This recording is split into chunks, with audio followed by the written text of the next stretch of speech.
Assalamualaikum warahmatullahi wabarakatuh. Nama saya Safana Hasyanurika dari kelas 11 MIPA akan menjelaskan tentang perbedaan sel hewan dan tumbuhan. Masuk ke penjelasan tentang perbedaan antara sel hewan dan tumbuhan, saya akan menjelaskan terlebih dahulu apa itu sel. Sel merupakan kumpulan materi sederhana yang dapat hidup dan merupakan unit penyusun dari seluruh makhluk hidup.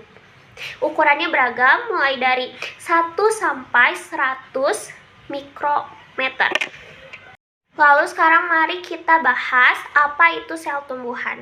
Sel tumbuhan adalah sel yang mengatur fungsi kerja dari tumbuhan. Contohnya dalam hal pertumbuhan, lalu dalam menyerap makanan dan menghasilkan buah.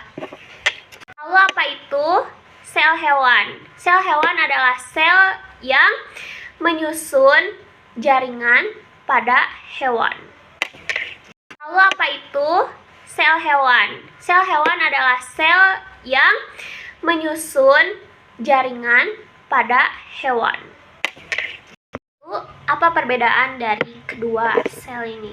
Pada umumnya perbedaan mendasar pada kedua sel ini adalah sel tumbuhan memiliki dinding sel, sedangkan sel hewan tidak memiliki dinding sel. Perbedaan yang tadi, sel tumbuhan dan hewan juga memiliki perbedaan yang lain. Di antara lain adalah perbedaan ukuran vakuola. Pada dasarnya, vakuola ada di tumbuhan dan juga hewan. Namun yang membedakannya terletak pada ukurannya. Pada tumbuhan, vakuola hanya terdapat satu tunggal yang menempati 90% dari tumbuhan, sedangkan pada hewan memiliki banyak vakuola dengan ukuran-ukuran yang kecil. Kedua adalah keberadaan lisosom. Pada sel hewan memiliki lisosom yang mengandung enzim pencernaan untuk memecah makromolekul makanan dan juga enzim hidrolitik yang membunuh bakteri dalam tubuh hewan. Namun pada sel tumbuhan seringkali tidak terdapat lisosom karena hal ini dikarenakan karena degradasi molekulnya sudah ditangani oleh badan Golgi. Selanjutnya ada keberadaan kloroplas. Pada dasarnya, sel hewan maupun sel tumbuhan memiliki mitokondria. Namun hanya sel tumbuhan saja yang memiliki kloroplas.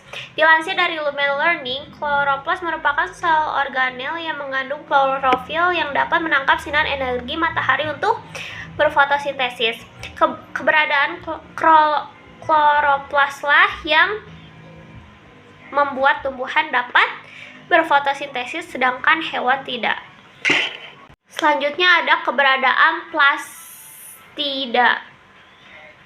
Sel hewan tidak memiliki plastida sedangkan sel tumbuhan memiliki plastida. Plastida pada tumbuhan memberikan fungsi sebagai pigmen untuk tumbuhan. Lalu selanjutnya ada keberadaan sentriol.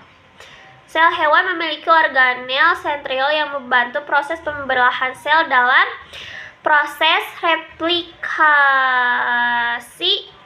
DNA. Sedangkan sel tumbuhan tidak memiliki organel sentriol di dalamnya. Hal ini terjadi karena sistem sitokinesis dalam pembelahan sel hewan dan tumbuhan itu berbeda. Selanjutnya dan yang terakhir adalah sila. Sila merupakan organel yang bertanggung jawab terhadap pergerakan sel. Sel hewan memiliki sila karena terdapat banyak pergerakan di dalam tubuhnya.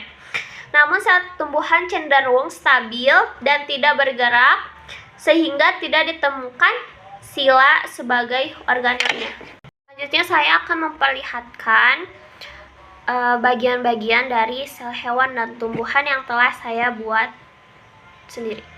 Cukup sekian yang saya sampaikan. Wassalamualaikum warahmatullahi wabarakatuh. Ini adalah gambaran dari sel hewan. Pada umumnya, Bisa dilihat pada nomor 1, itu menunjukkan nukleolus. Lalu nomor 2 adalah inti sel. Lalu yang ketiga adalah ribosom. Titik-titik kecil sebagai bagian dari nomor 5. Lalu ada nomor 4. Nomor 4 adalah vesikel. Nomor 5 adalah retikulum endoplasma kasar. Lalu nomor 6 adalah badan Golgi. Dilanjutkan nomor 7 adalah sitoskeleton. Nomor 8 adalah retikulum endoplasma halus. Lalu nomor 9 adalah mitokondria. Nomor 10 adalah vakuola. Nomor 11 sitosol atau cairan yang berisi organel yang terdiri dari sitoplasma.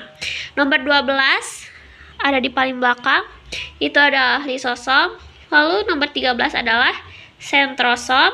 Lalu nomor 14 adalah membran sel.